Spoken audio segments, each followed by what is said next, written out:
Hi, everyone. I'm Monique Valeris, the Senior Home Editor for Good Housekeeping Magazine, and I'm thrilled to be moderating the Comm Collective's Zoom session today called The Tipping Point and How to Hire a Communications Professional. I love this topic because I actually started out in corporate communications years ago. I spent 4 years at Hearst. And I'm now back at Hearst in a completely different role on the editorial side. So it's really interesting for me to hear from today's panelists who are so well versed in the communications field. And I'm going to let them introduce themselves on their own. But joining me, I have Courtney Pizarra, who's with Inc. PR Group, Mary Beth Zeringer from MB Public Relations, and Melissa Matag of Collier and Company, and finally Tiffany Farney, who heads up her own PR agency. So I'll let you ladies begin by introducing yourselves and giving everyone a sense of your background. Courtney, do you want to start?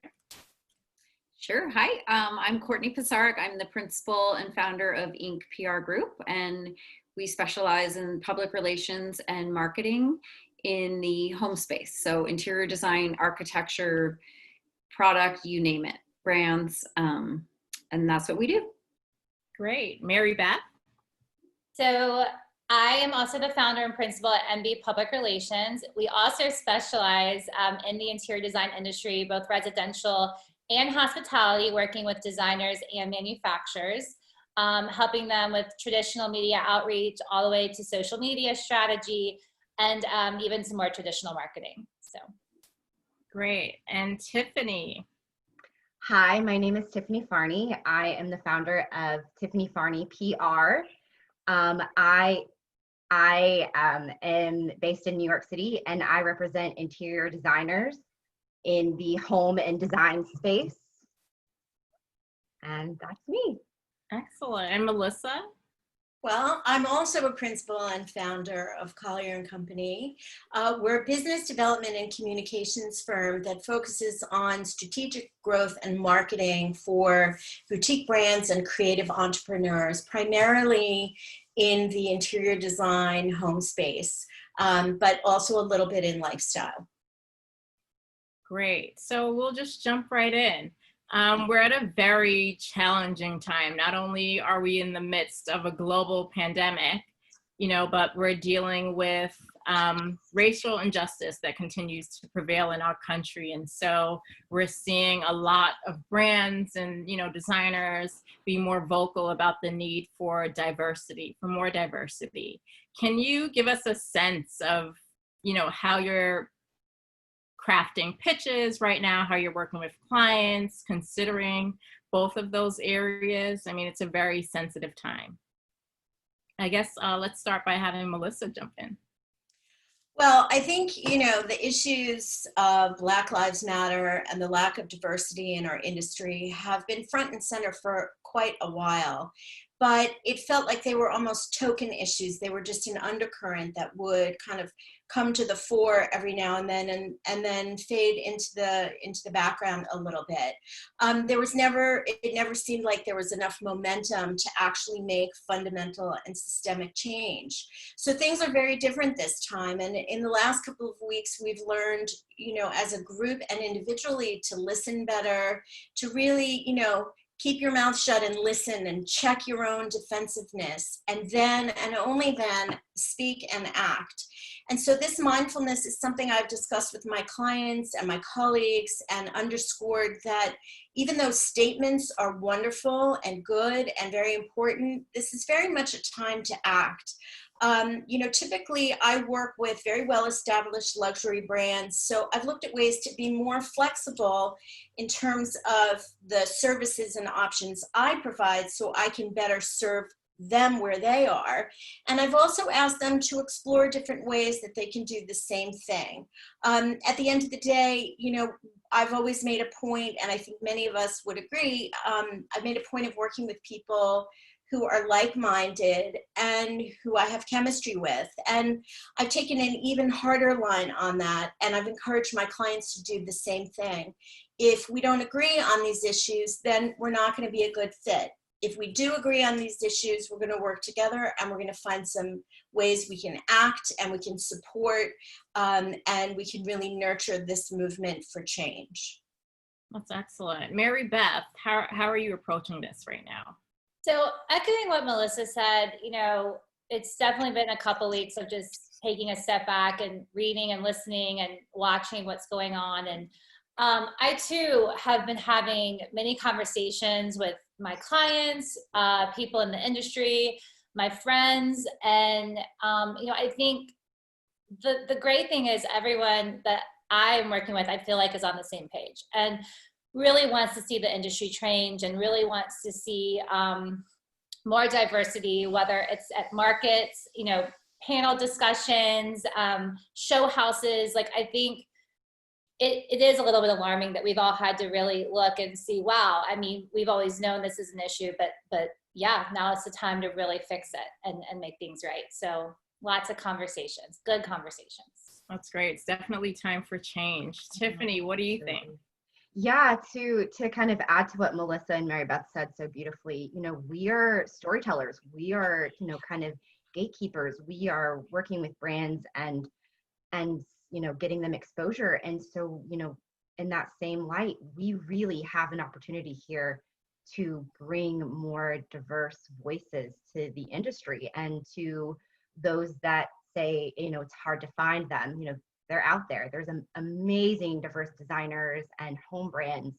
And I think as PR professionals, we really have to step up to pay attention to who it is that we are representing, and what voices we're really sharing with editors, with consumers, with the world. It's important. Courtney? Well, I feel like my fellow comm collective members have said all the important things. And it was really wonderful for our collective. We meet weekly on a Zoom call. So there was, you know, a couple of very emotional connections and meetings during that time in which we all realized we were on the same page, which I think really helped to solidify our bond. And then in addition, from a client standpoint, we completely shifted our focus. We do programming with several clients at the moment, and the narratives all changed. We adjusted programming into the fall and are focusing on diverse, you know, solely diverse programming for the moment, and we'll absolutely integrate diversity into every single thing we do from now on. I think that it's always been a priority for us, but now it's just absolutely something that we are doing, and we're thrilled. Also so exciting to connect with so many Black designers and artists and makers that we just this morning had amazing calls. So I actually even purchased a piece of art, was so inspired over the weekend. So anyway, I think it's just an amazing, just an incredible and overdue thing that we're just thrilled about. So Absolutely. Great. And to add to that, I just wanted to say there are two amazing organizations in the home and design space, the Black Interior Design Network and the BAD Guild, the Black Artists and Designers Guild. And so if you're looking for designers, artists to support, to work with, definitely that's a really great place to start. Two fantastic organizations. They're excellent. They're doing great work. And tell me, what does a good media placement look like for you right now? And even if you can share some of the tactics that you're using to really, you know, capture the attention of an editor who's so swamped and overwhelmed with all that's going on, you know, right now. Any tips to share for people? Mary Beth, you can jump in. Gosh, what does a good placement look like right now? I mean, I think, you know, for me, it's definitely different for every client, because when COVID-19 started, you know, now almost 3 months ago, everything changed, and we saw it change overnight. And I had to have conversations with my clients about, okay, High Point's not happening. What's next? You know, what are we doing? And so, you know, in the beginning, everyone was home. No one knew what to do. We were doing a lot of pitching. We were actually getting great responses. I think, you know, for a lot of people, it was the first time where they had, you know, so few meetings. They weren't running, you know, all around New York, meeting people. So it was great to actually get get feedback and have longer conversations with editors and get to say, okay, what do you not like about this project? What do you like about this project? What are you looking for? So some of that initially I saw, which was pretty cool. That doesn't always happen. And then, in terms of what a placement looks like, I think some of my clients are just focused on the trade. They just want trade press, mainly my manufacturers, because they're trying to reach designers. And they're like, let's just stop any outreach to shelter publications. Designers are absolutely still wanting to get their projects placed, but also the digital part of that is becoming bigger. And it has been. I mean, we've seen that the past several years, but I think, using their voices more, whether it's talking about COVID or, now just what's going on with diversity in our industry and outside of our industry. Not to go off on a tangent, sorry, I'll hand the floor over to someone else, but it looks so different for everyone, I think. So true. Tiffany, what's a good media placement for your clients right now? What does that look like? It's definitely split between the clients. For most of them, they still really want print, while that is, sometimes far and fewer between and harder to really find something that's impactful enough for the print publications. That's still really important to them. So just finding creative and interesting stories and projects that really make sense for them. But of course, digital, and not only digital, but you already have the online features, but then some of the publications during the pandemic switched to doing live panels like we're doing now. And so clients are really interested in doing some of those with the publications, doing IG interviews. So really going online to beyond just online articles, but online interactions have really, they want to be able to get their voices out there and to show, hey, you can't show up in person and see anyone right now. So just having some sort of presence where you can see their face, that's really something that they've really been looking for. So that's been perfect given our virtual world. Of course. Courtney, what's your take on a great media placement at this time? Well, we have really been leaning into digital. We have been obviously for the last few years. During the pandemic, the last few months, we've really emphasized with clients, like, what's our ROI during this quarantine and this time where clients maybe were, wondering, is it worth it? Is anyone listening? We've thought about the importance of leaning into digital and social media, which has worked out really, really well. Also, print is, of course, very exciting. We found out yesterday that we secured the cover of one of the major shelter publications for a client, and they're over the moon. In fact, they're one of our most vocal clients on the subject of wanting digital. So the good news is they're getting the amazing print story, and then there's also the accompanying digital story. So, I think a second thing too is just to get people's voices out there. We have so many clients that are prolific and so smart and so compassionate.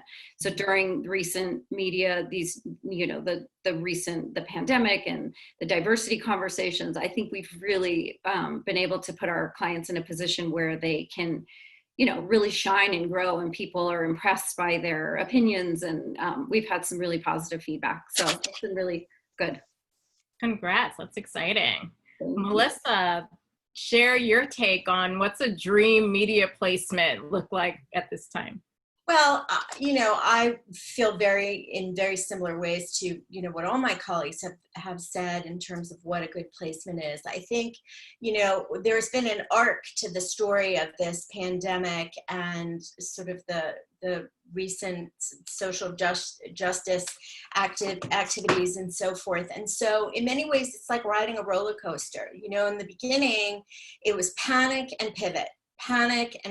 And every week it was something else, and no one knew what was happening. And so it's required that we show up for our clients in new ways. And we all feel very passionate and very deeply about the success of our clients' businesses. And when you're working with someone who's in panic mode, it's really forced a new level of creativity, which I know this is going to sound a little weird, but it's actually really exciting if it wasn't for the tragedy on the human level. Like, this is an amazing time for all of us to come together and really figure out new ways. You know, we've been talking for a really long time about, you know, print versus digital, you know, social media versus something else. And I think this has given us an opportunity to really try those things on. You know, High Point being canceled to me was like, that was the hard blow. You know, that was the thing. It's like, what do you mean there's no High Point? I mean, how are people going to see product? How are we going to see each other? What are we going to do? You know, and we've all figured out ways to come together and to present our product or our clients' work, you know, and kind of get on with it. And so I'm really interested to see what happens in the next phase. You know, what are we going to keep and what are we going to go back to? What new things are we going to create as well? So I think any placement where my client feels, you know, seen and loved and heard, you know, is a great media placement right now. And exploring these different avenues also gives them a way to show up in a different way. They can speak about things that normally no one ever asked them about. But yeah, so I think that's my idea of what good PR and what good media placements look like right now. That's perfect. And, you know, interior design is a very visual business. And so it's only natural that brands and designers will leverage Instagram to help advance their business goals. Can you share any specific examples of, you know, great projects that you've noticed on Instagram or how your clients are using Instagram at this time? Tiffany, I'll let you start. Yeah, so I mean, I think Instagram, it's so important because it is such a visual platform and the home and design space is so visual. Something that I'm really seeing is that, you know, obviously the home is such a special place and it's so important. And I'm seeing that it goes just beyond I'm seeing those using more than just showing a beautiful room, but really showing how it functions, showing, you know, how materials and items in the room are sustainable and, you know, healthy. I mean, given the pandemic, I think there's a lot of us that are really thinking even more about the products that we're using in our homes. And that, you know, comes down to even the textiles and the materials. And so I'm starting to see more people on social media really, really showing how to really use your home in safe, healthy, and functional ways.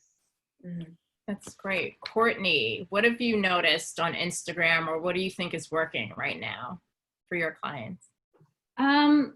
For our clients, I feel that, you know, a lot of some of the things that we're doing before, obviously highlighting their spaces and things like that, but a lot of the lifestyle elements of our clients' homes are things that we've really been pulling out, you know, tabletop, kitchen, as Tiffany mentioned, functionality, pantries, bunk rooms, you know, all sorts of cool things and ways that our clients and their clients have been utilizing the homes that we're featuring. You know, we have one of our clients has a gorgeous home that's outside of Santa Barbara in the country, and they've had literally their entire family of 14 people staying in this one house. So it's really taken on a whole new aspect. And I think that clients also sharing, you know, their children seated at what used to be their office desk, you know, with headphones on, doing their schoolwork, or, you know, on a folding table in the backyard, making it work. I think that has really been interesting and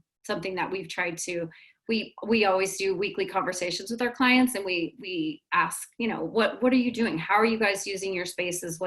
What's changed? And I think that narrative has really been interesting and helped our clients excel.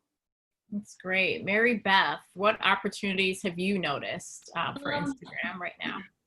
Relationship building. I think that, you know, in a very funny way, we all panicked a little bit when we heard High Point got canceled. We thought, you know, for our clients, oh my gosh, how am I going to help them build these relationships, you know, or for ourselves, how are we going to see the people we love and connect with? And, you know, I always leave market just with so many ideas and tired, but also refreshed in a weird way. And I think Instagram has proven to be a great tool to build relationships. I mean, I even not engaged, I'll just sit back and watch. And the amount of designers that are commenting on other designers' work and congratulating them for things, and just, really the boost in engagement and friendships, I think, has been really remarkable during COVID. And also Instagram Live. I mean, you see so much more of that. You go on your Instagram account now, and it used to be I maybe had 1 or 2 of the little live buttons at the top, and now it's like 15 before any of the stories. So people are really utilizing live to have conversations about everything that's going on in the world, including design, and that's been pretty cool to see. That's great. Melissa, how are you leveraging Instagram right now, and what are you doing for your clients? Well, I mean, Instagram is, the thing that has saved us during this time, honestly. I mean, just for no other reason than the psychological side of it. Like, at a minimum, if you're sitting there, you're panicked, your business is, in flux, you can't go to market, you can't show your product, you can't share the work that you've been doing because you can't photograph anything, it creates a sense of relevance, both personal, for brands and designers alike, but it can also do things like drive sales and elevate your visibility and create these connections and, create content. Dare I say, I got a client off of something that I posted on Instagram. So even though, it's something that I would always, make sure that we'd have a really highly curated feed, and, we wouldn't do a story that wasn't absolutely perfect. And now it's like, why not? Like, it's been like a great equalizer in many ways. I don't know if you guys feel the same way, but I just think it's an extraordinary tool for where we are right now. It is. Absolutely. Yeah, I think people are being so much more authentic and genuine. We had this moment to kind of post whatever you wanted on Instagram, and then you just had to have, and then you have to have, like you said, Melissa, the perfect feed, the perfect post. And I think we've stepped backwards, and people are kind of opening up and, pulling the onion layers out and really showing, hey, this is really me. This is really my life. This is really what it is behind the scenes. And not apologizing for it, which Exactly. I love. I think that is one of the most beautiful things that COVID brought to the world, is people have stopped apologizing for having kids in the background or, whatever it may be. So. It's life. I mean, I'm guilty of that. I'm surprised that you guys can't hear my 2 screaming right now. It's funny. In the early days, I was watching Alexa Hampton do a live in her beautiful living room, it's beautiful. And she's such a real down-to-earth human being, and but she has a gorgeous living room, and the door behind her was slightly ajar, and her sons were running past, and in the middle, she didn't skip a beat, she just turned around and she was like, hey, cut it out, and then back to the live. And I just love that. And I'm sure we all have lots of stories about people, we've had technology breakdowns, we've had things that have fallen apart, we've shown up with no makeup on. It's a great, great equalizer. Are there any other social media platforms that you think, are worth considering at this time if you're in communications and, you're looking to gain more exposure for your clients, even any emerging social media platforms that you've noticed? Well, people always talk about TikTok, but I haven't figured out quite how to leverage that for my clients. Right. Yeah. It's funny, on our call this week, we were talking about Pinterest. Yeah. I believe Mary Beth, you may have even brought that up.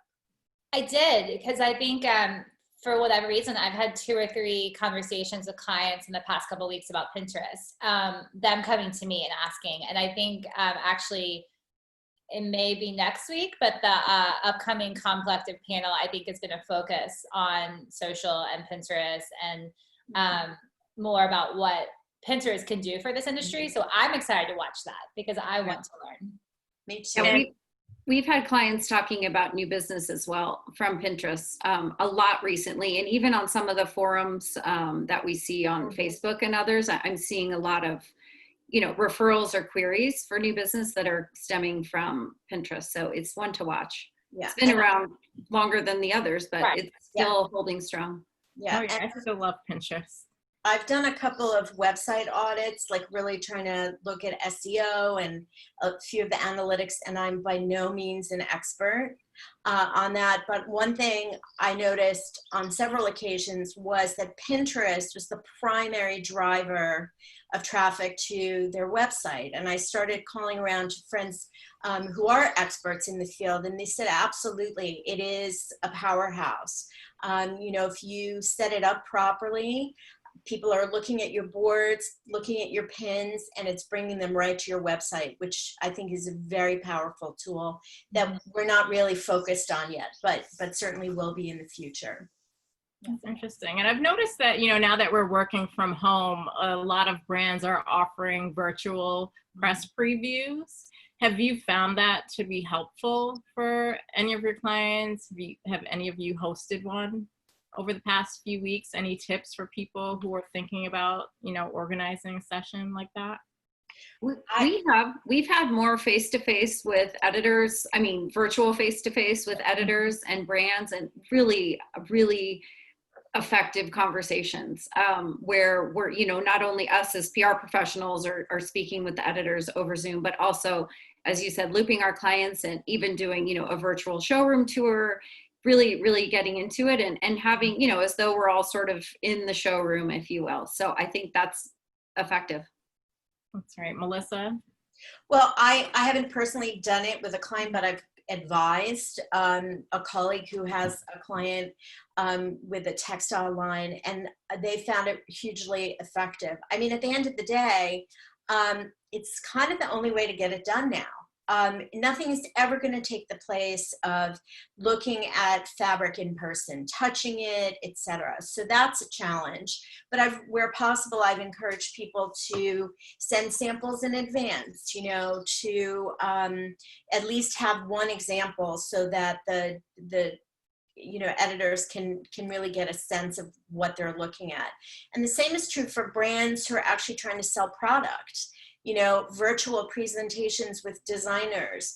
A lot of independent reps have been using this method previously, but now I think anyone who has something they'd like to sell that a person needs to see, needs to work on a program to set up these appointments. And instead of calling on them in person, they can do it via Zoom. And it's, it's how to get it done now.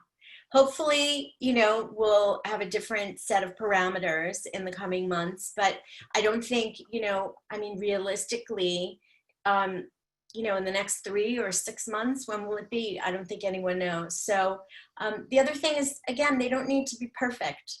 We're humans, we're dealing with technology. You can't, I come from, my background is really high-end luxury product.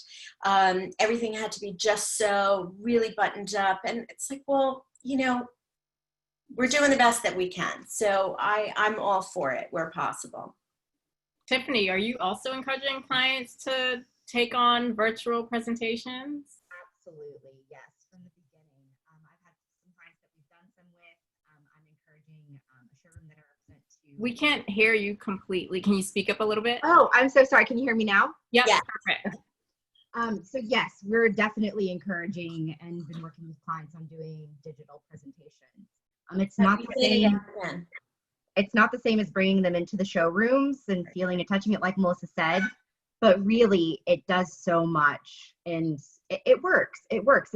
It's the option that we have right now, and we can do little presentations and we can show them quick little videos in the background and then hold up samples. I think it's been really successful. But Monique, can we turn the question to you? Have you found it useful? You're an editor. I actually have. I think, I've participated in a few over the last week or so, and some brands have even done breakout rooms where you get one-on-one time, with a representative from a home brand. And I think it's worked out lovely. And after they follow up with an email with additional details to see if there's a story, that could be crafted based on that. So I think if it's done well and, the brand is mindful of our time and make sure that it's well organized, it can be very beneficial. We have just a little anecdotal aspect. We have a client that has been doing that, and they've been taking it to the next step and actually including a bottle of wine or champagne and sending that along with the samples, but actually setting a date that's close to the cocktail hour and actually treating it just as they would, you know, a very comfortable, relaxed conversation about the materials, and everyone has the same things in hand. So anyway, it's been really fun to watch, and I think the clients get a kick out of it. You know, I mean, it's an effective way to make people feel special, make it feel like more of an event. Well, it's funny that you say that. I have a colleague and a PR professional who works with a small wallpaper brand. And what he managed to do was set up a virtual spa day. So they packaged, you know, facial like mask, a jade roller, and all the samples, and deliver them to end users, to designers. And then at the appointed hour, everyone opens the box, put their, you know, facial mask on, use the roller, etc., while the manufacturer showed the product. And I just thought that was such a charming way to do it. Everybody loved it. It, you know, was fun. So there's a lot of latitude there if you're going to get creative. I agree. And we also know that show houses and even books can help to bolster, you know, a designer's brand. Is that something, obviously, when we hopefully get back to normal, is that something that you think will continue? And how would that industry or, you know, that area change, like show houses and books for designers? Mary Beth, do you want to? Sure. Yeah, I mean, show houses have actually been a big part of my public relations career. I mean, I've worked on two myself, and I've had many clients do show houses, and I've actually felt prior to COVID that maybe they've seen their peak already. So I think it will be very interesting to see what happens when we are allowed to all be with each other again. I think, you know, designers will probably be more mindful on where they want to spend their marketing dollars, and show houses are a huge financial, you know, investment. And given, you know, the nature of the economy, and no one really knows truly what the outcome is going to be over the next several months and past that, I'm not sure, you know, that show houses will remain a relevant part. But that's just my take. I could be very wrong about that. I'd love to hear what everyone else thinks. But. What do you think, Courtney? I agree with Mary Beth, and we love show houses. We love attending them. We love when clients participate.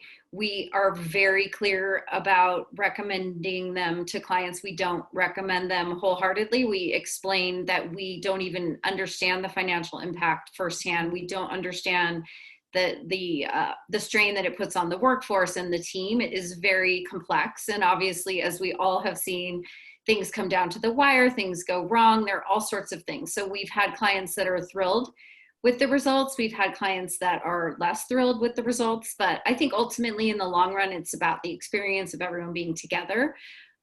So on that front, I think that's really a challenge. You know, will that happen again? I certainly hope so. I do think that there have been a lot of interesting ways, like what, for example, that House Beautiful Dollhouse series. They're doing another one. I hope that's okay to talk about. But anyway, I feel like that's been amazing. It's obviously on a literally much smaller scale, but, you know, letting designers create and show their design flexibility and their talents without the, you know, incredible commitment and the, you know, the financial strain of the show houses. So, but I too hope that we'll be back in them soon. Yeah, and the thing to remember about show houses, you know, the dollhouse was amazing. I actually went to an event where you could actually look at them, and the level of work was extraordinary. And so what a brilliant idea. And I think that's really a wonderful opportunity for designers. The thing about show houses is typically, you know, they're attached to a charity, and there are, you know, end users that come through, people who actually might hire a designer based on work that they see in the show house. And I think, you know, I think there's always going to be a place for them, particularly because brands need a way to get their product out there, and to be used, in creative and interesting ways. So we're just going to have to wait and see, I guess, what happens in the next few months. I had a conversation with someone about, could we do a virtual show house? And I know very, very sadly, there were a couple of show houses that were scheduled to open sort of March, April, that actually didn't have the opportunity to open. And everyone was kind of scrambling, how do we leverage, how do we, get the return on all of this hard work. So I think it's probably too soon to comment exactly what's going to happen, but there's definitely, it's definitely a great vehicle for getting yourself out there and your product out there as well. And Mary Beth, do you also value, show houses and even books to help boost the designer's brand? Oh, absolutely. I mean, I think, depending on the show house and the audience and, the editors who walk through, I mean, I think a show house, we've seen it done. I mean, it can make a designer's career, but it has to be, they don't all do that. I mean, like Courtney said, like, we're very clear with our clients. Like, we can't promise that you are going to walk away with anything from this, except really beautiful work for your portfolio. And sometimes that's all they walk away with. Other times they do walk away with clients. I mean, it's so hard to say what they will walk away with. But yes, I absolutely value them. And books as well. I mean, anything you can do to take your career to that next level and put yourself out there, it's never going to hurt. It's a commitment. It really is. And I guess in terms of trends, like post-COVID, I know we're not there yet, but what do you think we can expect to see in the design world? Like, what kind of trends can people look forward to once we've gotten over COVID? Courtney, do you want to jump in? Trends in the home and design space, I assume. Exactly. Or even, do you think your designers are going to change the nature of projects that they're taking on because, of the coronavirus outbreak? Like, are people going to be more interested in open layouts? Like, what kinds of trends do you think we can expect? I think it's hard to think that we would not be changed by these experiences. I mean, people are adaptable, but I think that for everyone, and especially it sounds like people with children, I have 2 children and a husband, so having everyone in one place, working from home was a big adjustment. Obviously, we look at our space differently. And have created niches for everyone so that they can have a quiet place to go and to have their conversations. So I think moving forward, yes, I mean, that guest room that people were a luxury in the past is probably not a luxury anymore. It might be a schoolroom for your child. It might be your home office. I've seen a lot of change in that regard. And I also have a few colleagues that have decided to give up on having office space during this downturn. So I think we'll see a lot more home offices and they'll feel more, I think people won't feel like they're not legit anymore. I think we all get that this is a way for us to have a better lifestyle. It's a way for us to conserve costs for our business, and working remotely works, Melissa, what's your take? I completely agree with everything that Courtney said. Just speaking personally, it's been about functionality. I live with a teenage boy who's had to do half of his 10th grade year of school online. He's going to go back in September in all likelihood, but it will be not every day. They're going to, in all likelihood, split the class, half phoning it in and the other half physically there, and then switch. So, he had a desk in his bedroom, but it didn't function. My own office didn't function. We have lots of room, but I hadn't really thought about different places to go and think and to have conversation and to be able to sit in the garden since I've been in my house for, I think it's the 97th day now, So I'm not alone. I'm the typical end user of a designer. If I had a designer, I'd be calling them and saying, this isn't working. You need to help me make this more comfortable, more functional, get rid of all this stuff. Yes, it's beautiful, but my baby keeps touching the wallpaper or whatever it is. And I think a lot of designers have had the same experience in their own homes as well.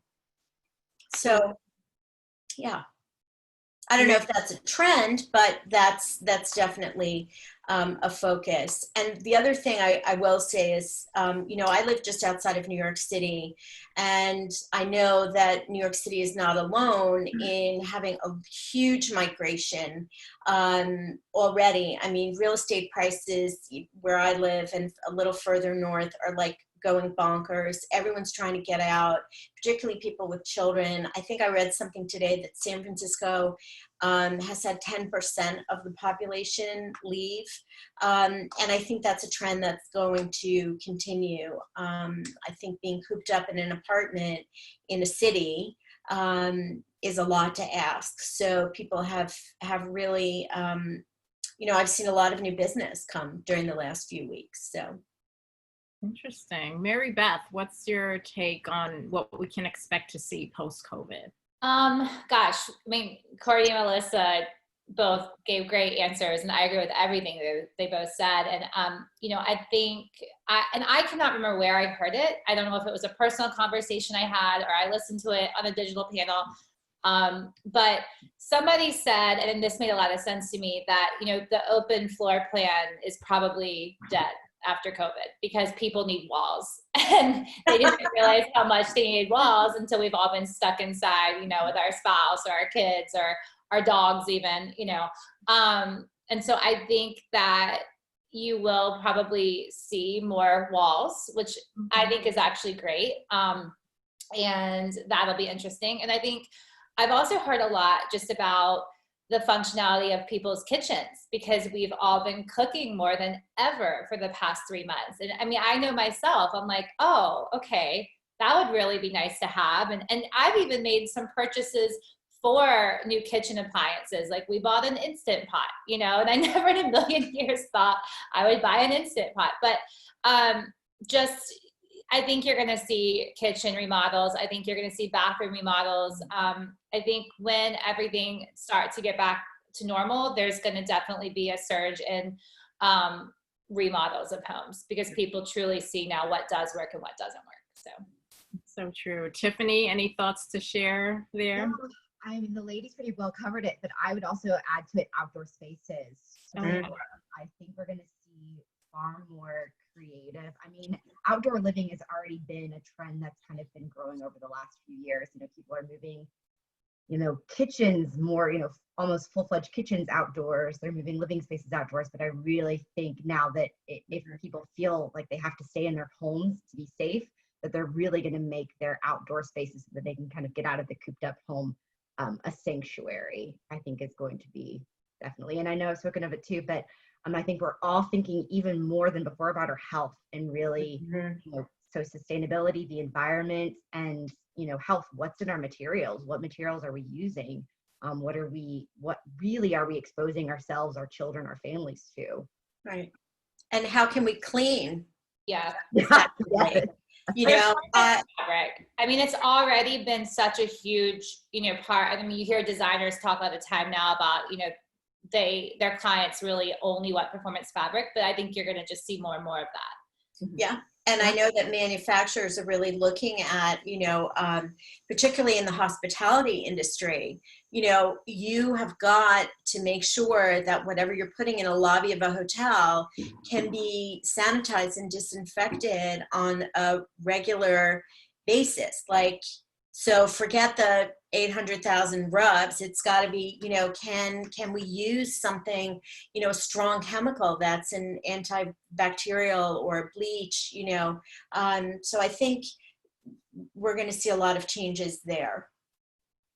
Yeah, and we've seen a lot of media coverage also on the subject of no touch products. So like we actually, our kitchen faucet is no touch and it's amazing. So I think that obviously those things more and more in public places. We ventured out last weekend and went to a couple of public restrooms, which is like the first time we've done that.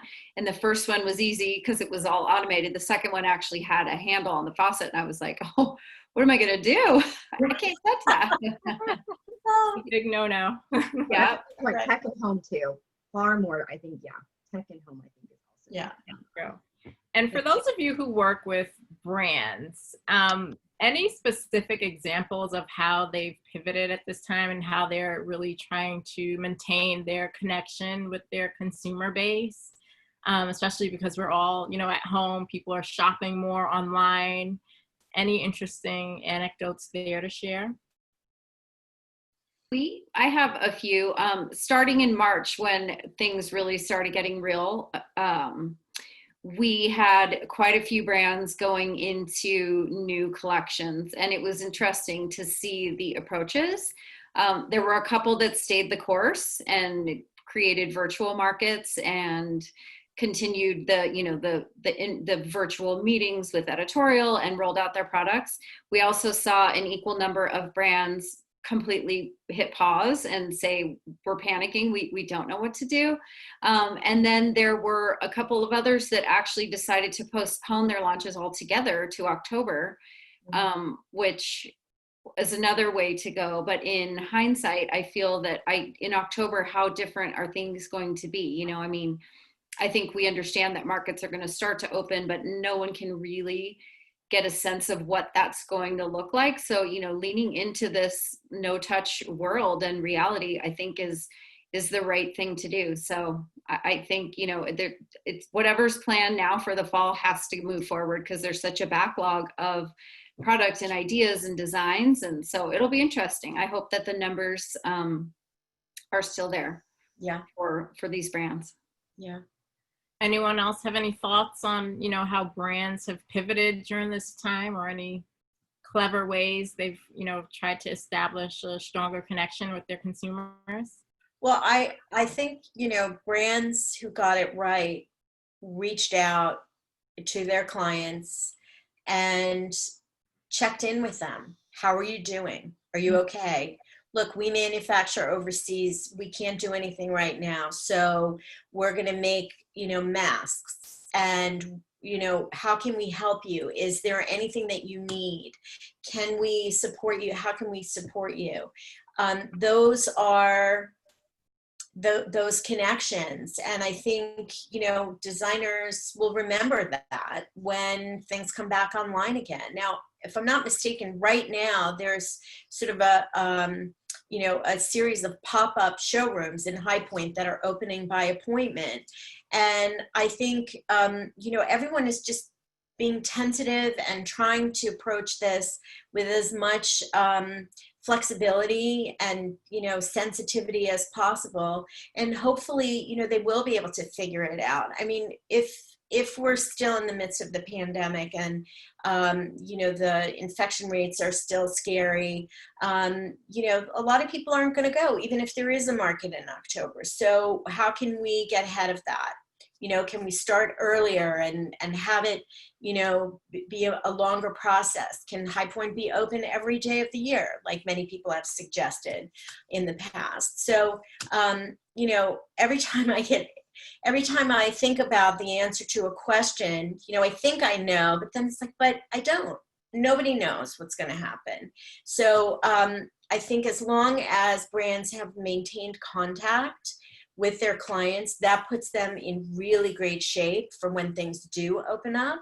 And then there's all these other incredible ways to get out there and be visible that we've already discussed. So, I think they can be very optimistic. And I have one more note on that too, is that I think we all witnessed in March when the brands stopped spending money, and when the brands stopped, everything stopped. I mean, the PR and marketing teams, the editorial teams, we've seen so many financial cutbacks and things, and it's all related to this halting of advertising and sponsorship that we have witnessed. So this is my plea, like, let's keep the machine moving. You know, these brands, we have to believe in this new world and that we're all still here.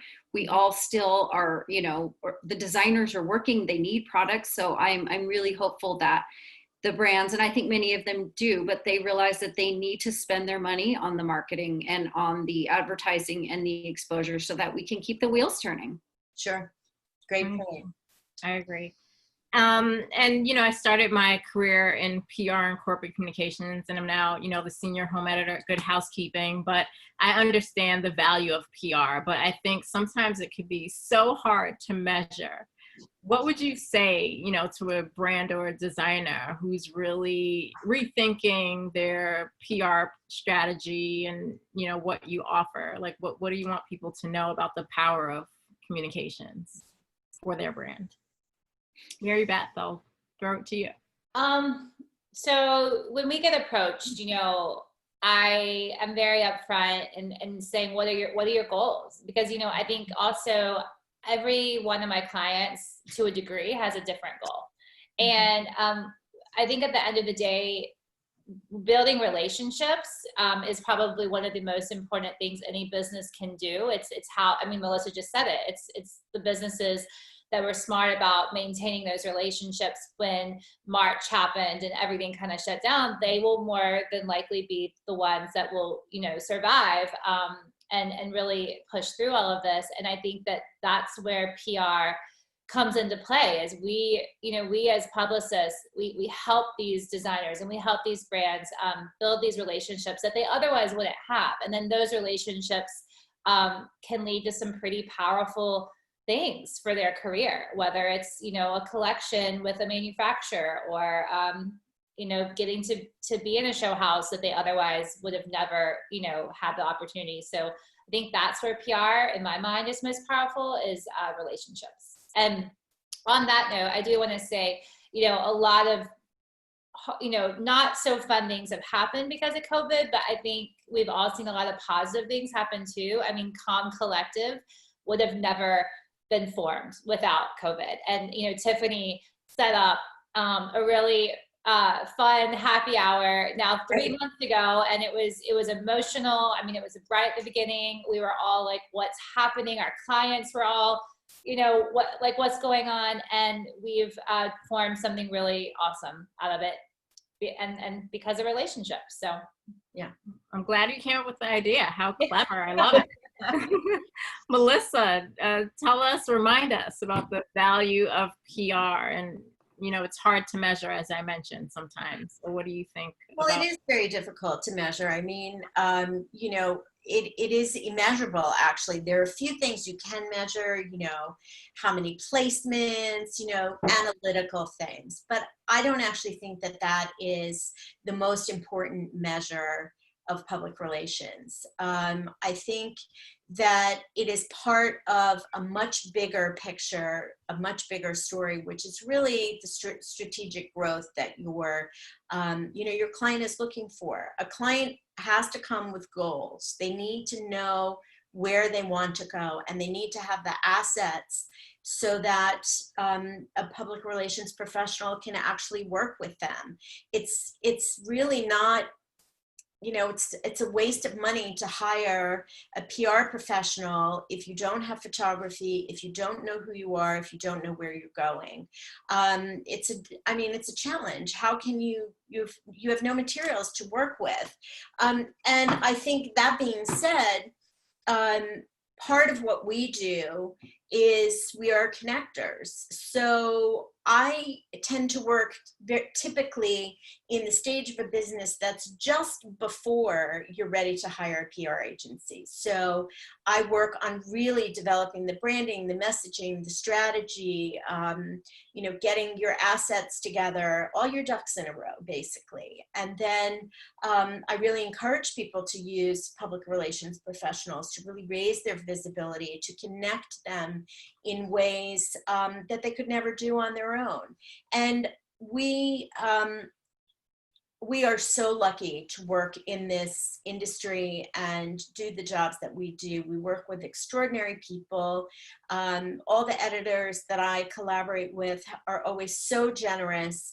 My colleagues are generous. It's a fun industry to be in. And if you know where you want to get to, that's when using a PR professional is really going to take you all the way.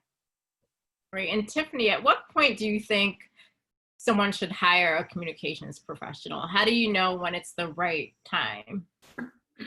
You know, it's kind of what Melissa said. You definitely, that's the biggest thing is sometimes brands and designers come to us when they're not really sure who they are, when they're not really sure who their brand is, where they kind of want to go. And it's so important to really sit down and talk with your team, you know, look at yourself and really see what you want to be, who you want to be, what impact that you want to make in the design industry as a designer, as a brand, and with what you're doing. Because if you don't know your story, you know, I always say, I can't create your story for you. I tell your story. I can finesse your story. I can, you know, take your story and I can share it with the world in the appropriate way, but you have to know what that story is. And so it's so important that you know who you are. Photography is absolutely another one. Photography is so important, whether you're a designer or a brand. You have to showcase yourself in the appropriate ways. And if you don't have that great photography, I don't want to waste your time or money if I can't tell your story in the right way. So you have to know your story, and you have to. It's like a book. You know, there's the chapters and there's the beautiful imagery, and you can kind of hand your scripts to me, and I'll put it all together for you in a beautiful book. But I have to have those materials first to be able to put that full story together for you. I agree. And we're winding down so quickly. Courtney, any final thoughts on, you know, the value of communications and everything that we touched on this afternoon?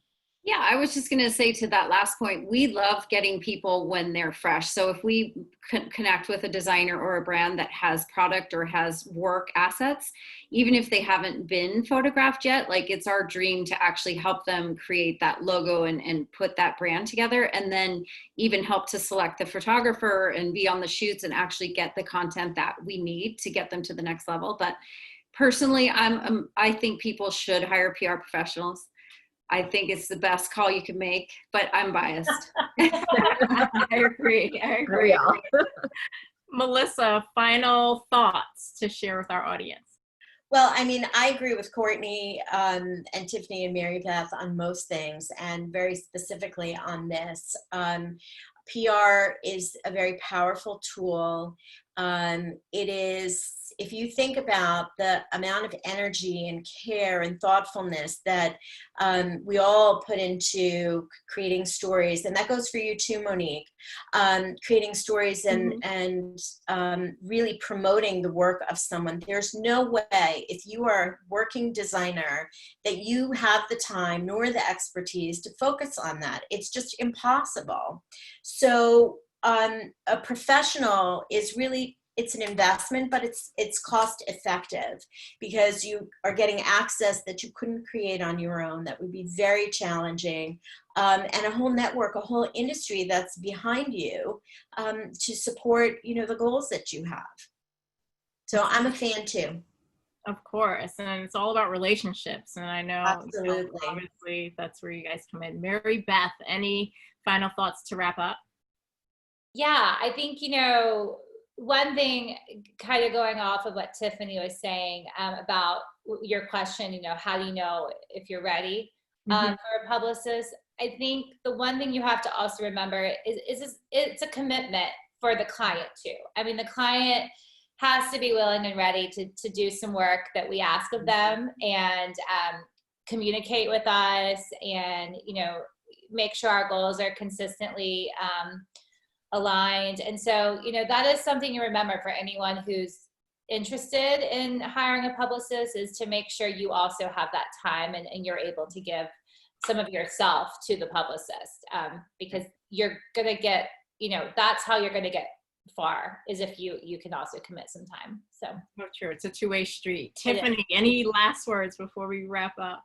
Yeah, you know, it is a two-way it's a two-way street. It's a relationship. I mean, that's what's so special about being a PR professional is because you get to really see behind the curtains of these amazing designers and these amazing brands, and you get to the heart of who they are and what they're doing and why they're doing it.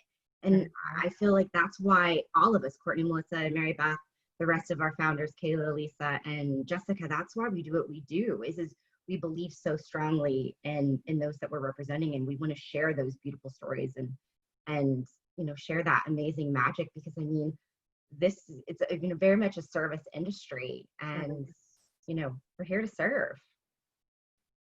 Great. Courtney, anything else to say, or shall we?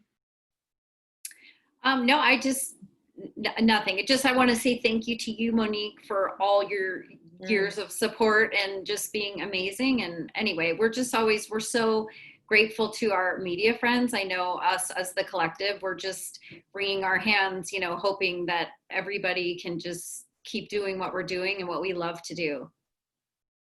Well, thank you. I'm almost tempted to go back to the PR world now. This was excellent. We're always looking for talent.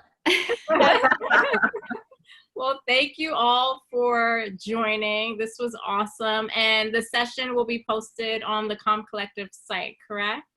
Yeah. Great. Yeah. Well, thank you. And we'll be in touch soon. Thank you. Thank you, Monique. Bye. Bye. Bye, ladies. Bye, everyone. Thank you.